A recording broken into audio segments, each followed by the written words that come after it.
into this evening's game against the New York Islanders with 998 points. This led to what Elliot Friedman rightly called huge drama and just awesome theater. For those who don't know, John Tavares was the face of the New York Islanders, pretty much the savior of the franchise in the 2010s. It was expected that even becoming a free agent following the 2017-2018 season that Tavares would re-sign with the New York Islanders. Instead, however, he chose his childhood team, the Toronto Maple Leafs, and he's been on Islanders shit lists pretty much ever since. Tonight, in the game, he was booed pretty much every time he touched the puck, and that's the case almost always. Islanders fans, hey, they can hold a grudge. Early on, I thought he might get that first point. He was on the PP, was really active everywhere, but Matthews would score without Tavares really helping out. No point there. Brock Nelson would then score. Tavares is again on the ice for this one, just on the wrong side of the goal. Casey Cizikas would add one more before the end of the first after Marner fluffs a really nice chance to clear the puck. Jumping ahead, halfway through the second, the Leafs are still down 3-1 when John Tavares scores off a tip-in where he's the great just in front of the net. I wasn't really watching him, though. I couldn't help but notice just how active Bertuzzi was. Dude is just pure energy. Anyway, 20 seconds left in the game, and the Leafs are still down 1.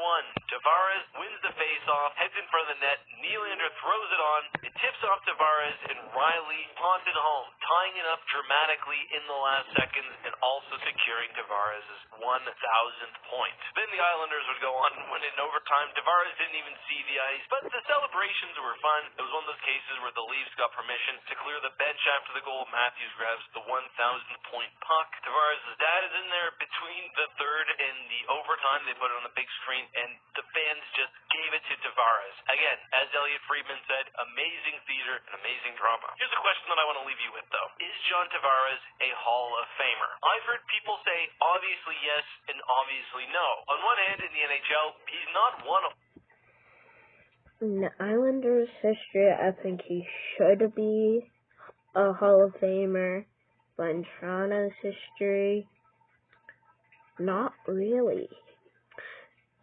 Maybe having his number retired might be okay, fine in Islanders' history, because he was the face of the franchise. When he went to Toronto, he just helped out. He's not the face of the franchise. Matthews is. I think he could get his number retired in New York. The Islanders could retire its number. Toronto also could.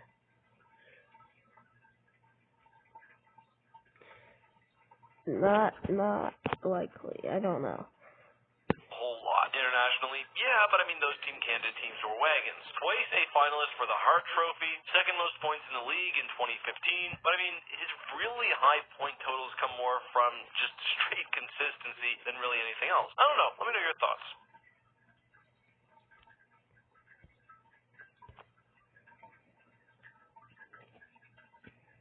Well, it's that point of the season. Every team is past the 20-game mark. Some, like Columbus, have played 30. The Senators have only played 22, which is nuts. How does that happen, NHL scheduling department? But every team is now over the quarter-way mark, so let's talk about the young fellas, the NHL's baby boys, which are about to take over the league, the rookies. And we'll start off with the one everyone knows. Connor Bedard, Adam Fantuzzi, and the other couple of people who were just drafted. Best. Bedsy of the Chicago Bedards. The other Connor Bedard. And he's been what you want from a first overall pick and more. He's lived up to the hype with his shot, his playmaking, and right now he's currently the only rookie with more than 10 goals. In his first 27 games, Bedard has 11 goals and 23 points, which is remarkable given the level of talent, or lack thereof, he's surrounded by. Bedard is the clear favorite and in the driver's seat for Rookie of the Year, although he alone won't make Chicago any better. Yo, Chicago, don't trade away Connor Bedard. I know he's not Patrick Kane, but don't give him away. On the rookie leaderboard is surprisingly Marco Rossi. He has 16 points in 26 games and was a bright spot in Minnesota's early struggles before before the coaching change. However, he's one of those controversial rookies. He's 22 and played 19 games last year, 2 games the year before that, but only ever scored an assist over that time. So what he's doing this year has been a great surprise, and doing that in 3 minutes of less ice time per game than Bedard is pretty impressive. Then comes Adam Fantilli, who's been even more efficient while scoring. He's got 16 points in his first 30 games, but is only getting 15 minutes of ice time while playing with Kent Johnson and Emil Benstrom. Right now, Fantilli is outscoring Johnny Hockey in goals and points while playing 4 less minutes and nights. Can we please get Adam Fantilli more ice time in Columbus? For G-Man, Luke Hughes leads the way, and that seemed kind of inevitable. He played well last year in his couple games and then in playoffs as well, and is currently tied for second in rookie scoring with the other two at 16 points. And while he does make mistakes in the direction of a rookie defenseman who doesn't, he's been learning from them and getting better every game, all while logging the second most minutes of any rookie with over 20 minutes played per game. That leads us to our next rookie D-man, the one who's been hogging all the minutes for Minnesota this year, Brock Faber, who's currently skating over 23 minutes a night, having gone over 26 minutes 3 times this year already. That's wild for a rookie. That's a lot. High pressure situations taken for your team, and even if it's not ideal, you have to be happy that you can rely on a rookie that much. It's also technically not his first rodeo. He had sort of the same thing as Hughes. He played 2 games last year, then played with Minnesota in the playoffs before starting his rookie season this year. I know plus minus can be a misleading stat, and it's somewhat arbitrary, but for a rookie defenseman to be +7 while logging all those shifts is really quite impressive. As for other rookie blue liners, Minchikov has been decent for the Ducks too, but has obviously been outshined by Leo Carlsson and all his goals. Speaking of Carlsson, the initial plan for him going into this season was that he would take off every other game. They were really trying to sort of limit any negative impact of overplay, but he's been playing great. He's got 19 games under his belt so far, and already has 8 goals. Pretty impressive on the Ducks. Realistically, without missed games, he'd probably be top 3 in scoring for the team, and I mean, he's got like 6 times the amount of points as Trevor Zegras, but that's a topic for another video, I think. Kevin Krasinski in Chicago has been a fun rookie to watch with Bedsy, but again, the Blackhawks are so god-awful, it's honestly hard to rate him defensively when his teammates are a bunch of pylons. A couple of good rookie goalies too. Joseph Wall most notably, however, he just went down the other day with a weird injury and will miss some time. Before that though, he had 8 wins, which is still over half of the Leafs wins on the season, while posting a 2.8 GAA and a .916 save percentage. That's been just what the Leafs need. Chicago should really just either get a new GM or get a new coach, or position where players often just need a little more time to cook before they're NHL ready. That being said, I mention that because Joseph Wall is 25. He's one of those quasi-rookies. This is technically his last year of rookie eligibility, so the NHL level isn't new to him, but he certainly looks good, having actually now apparently cracked the roster on a permanent basis. Hopefully he's back soon. Another older rookie goalie is Flyers 24-year-old Samuel Harrison. He's been great, backing up Carter Hart. 5 wins in 8 games speaks for itself. Kochetkov also has 12 games in so far this season, but has been a bit underwhelming, to be honest. Another rookie who's seen some action this year is Devin Levi for the Buffalo Sabres. Obviously, he made an appearance in 7 games last year, and at times looked pretty spectacular. His play is sort of returned down to earth, and it's clear he needs more time in the AHL, but he could be their next big goalie. He, however, is just over halfway to that 20-game mark with 11 played, so this might not actually be his true rookie year. Honorable mention to some other rookies who haven't played 20 games yet. Connor Zary is looking good with 12 points in 17 games, along with fellow Calgary rookie Martin Pospisil. He's got 5 points in 15 games. And of course, the 21-year-old Ridley Gray got off to a hot start, but picked up an injury early. He's got 7 points in 12 games and is one to keep an eye on as well. He's just now back in the Sens lineup, playing in the last 3 games. Seems to be a solid year for rookies where every team has at least one guy doing something. Doesn't matter where you are in the standings, there's a rookie on your team hopefully making some noise. We didn't get all of them. Padres, Cooley, Evangelista, all great. Bobby Brink is not just an all-time name, he's also a good player as well. You'll love to see it. But which rookie has been your favorite to watch, and can anyone unseat Bedard for Rookie of the Year? If so, who is it? Let us know your thoughts, and if you'd like to see more of these longer style videos, down below.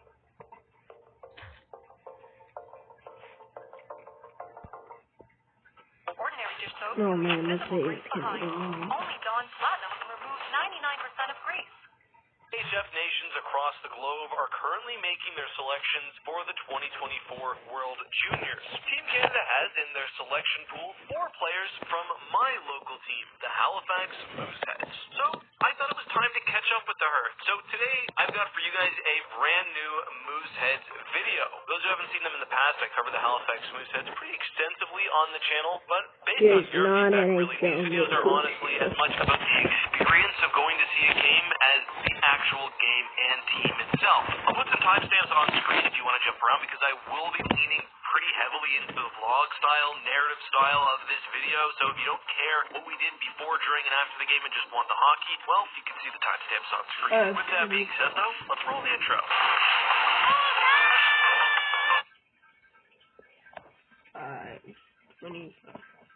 You can watch the full video.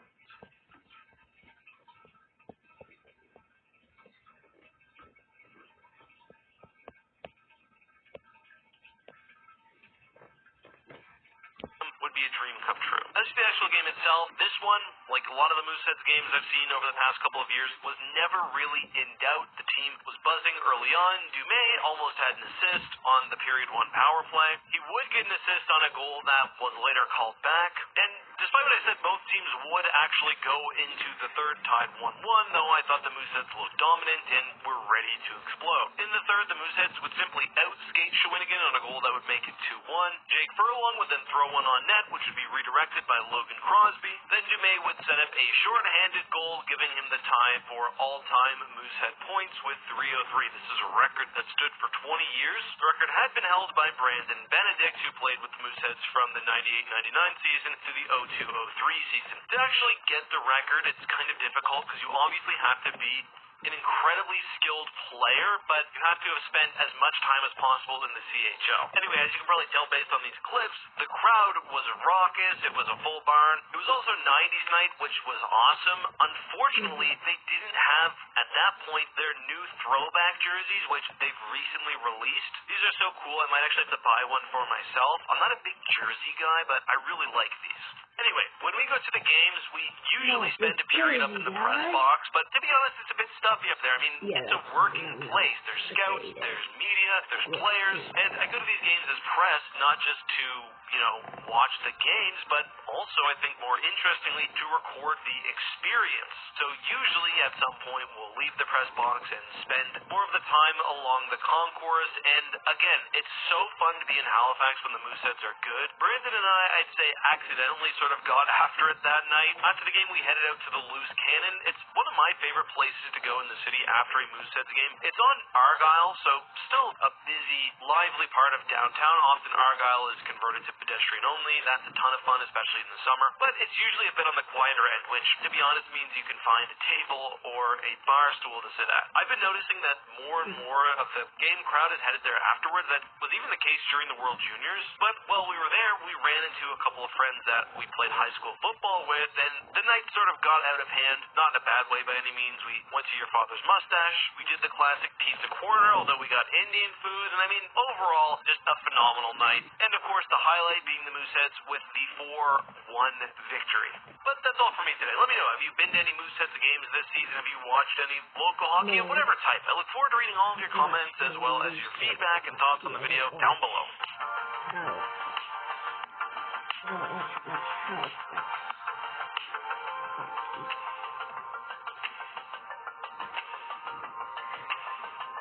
Oh yeah, if I haven't mentioned it already, please like and subscribe. Please like, subscribe, and comment down below for more content.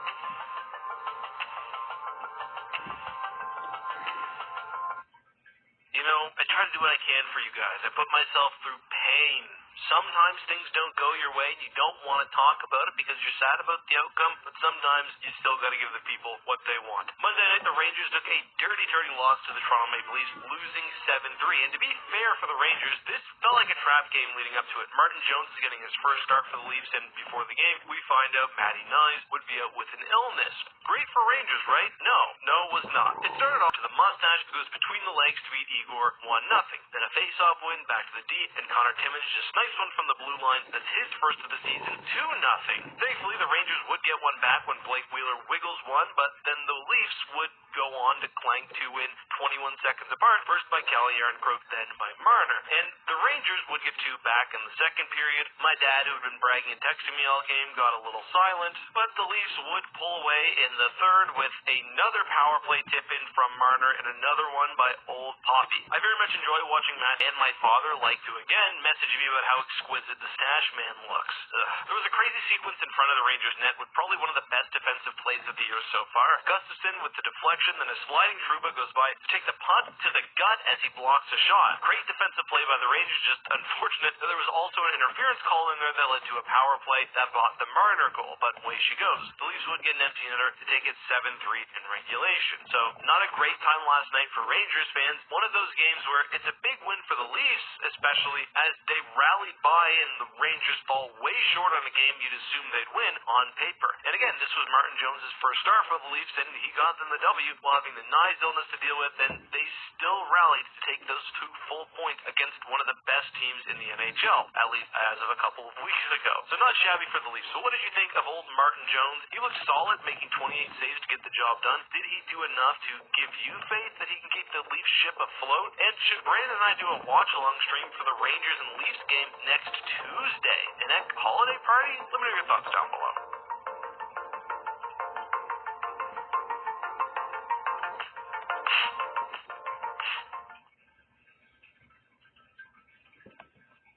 What's going on, guys? Welcome back to Season 2 NHL 24 Toronto Maple Leafs Franchise Mode Series. Thank you guys so much for the first episode.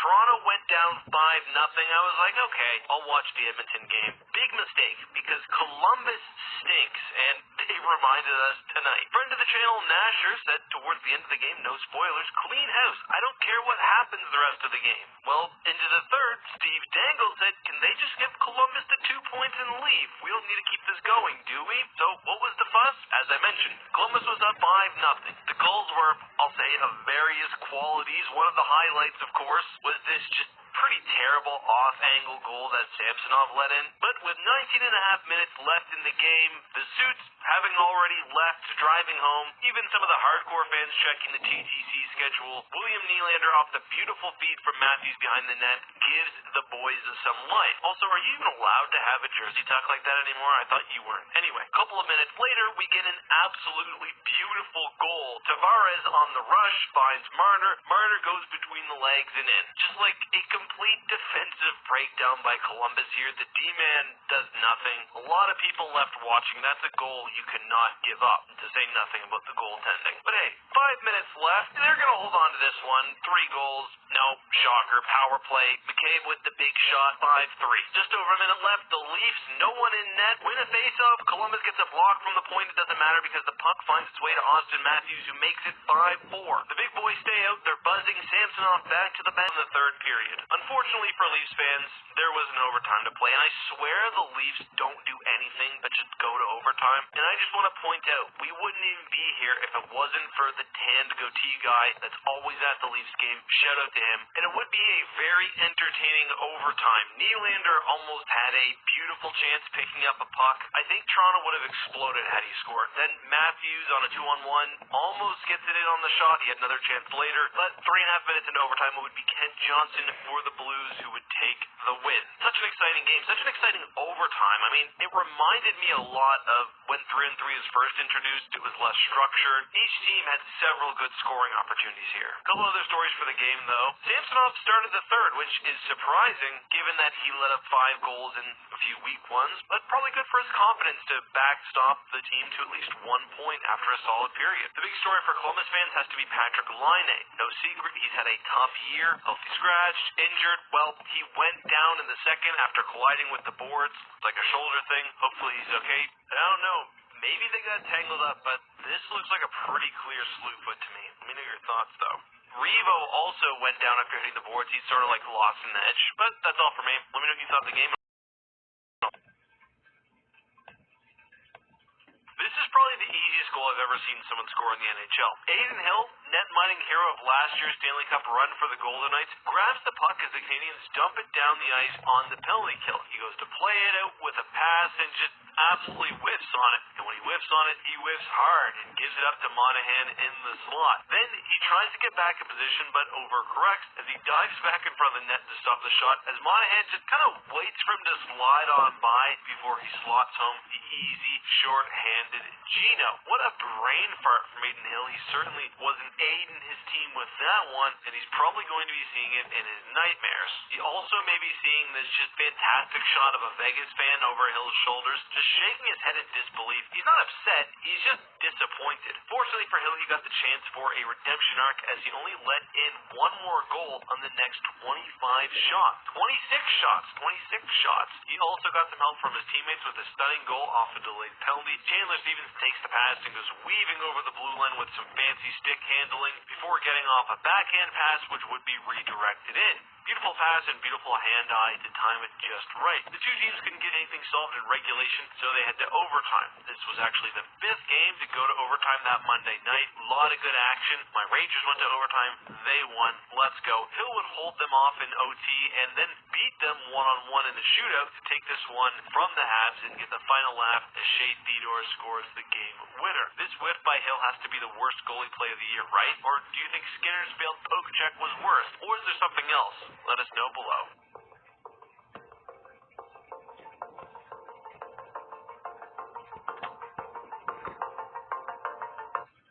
Well, a pretty emotional scene in St. Louis Thursday night as Jordan Kyrou was left in tears during the post-game scrum. It all started with Blues coach Craig Berube getting fired on Tuesday after GM Doug Armstrong called the team a punching bag. Then jumped to Wednesday before the game. Jordan was asked how he felt about his old coach, and he simply replied, "I've got no comment. He's not my coach anymore," which are some pretty big words from any player, especially Kyrou's sort of been under the spotlight with 18 points in 29 games so far this year. Anyway, Blues fans didn't like what he had to say about Berube, who was honestly a beloved coach who brought them their first cup, and so what did they do?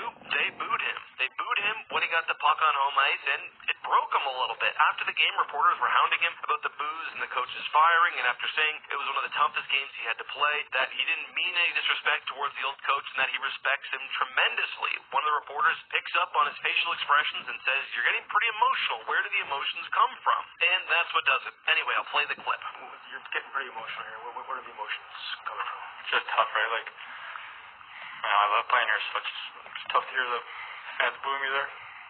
Sorry. Obviously, he loves playing for St. Louis, and I can't imagine getting booed on national TV feels very good. He probably also really regrets what he says towards the media, but I mean, this was a lose-lose situation all around for the Blues, and it's pretty clear that what's going on in the locker room is not evident to the average fan. Just because the fans like Craig Berube and he brought success doesn't necessarily mean players liked him, and I mean, that should be obvious. We don't know what he's like in that room, whether he picks on players or anything. So like I said, lose because you got to fire your Stanley Cup winning coach. Lose because your young star player doesn't seem to care. Lose because your fans are petty enough to boo the young fella at home. Well, young, he's 25, but lose because you made him tear up in an interview after the game. The only thing they did win was the game. But no worries on Kyrou. After his 20 seconds of realness, he was back to talking about getting pucks deep, 4 lines banging all night long, helping the team move forward and becoming a more complete player. The classic post-hockey PR ritual to keep the demons at bay. How do you feel about the situation, and who do you think is to blame? Kyrou, the fans, the reporters for digging at him, or just no one?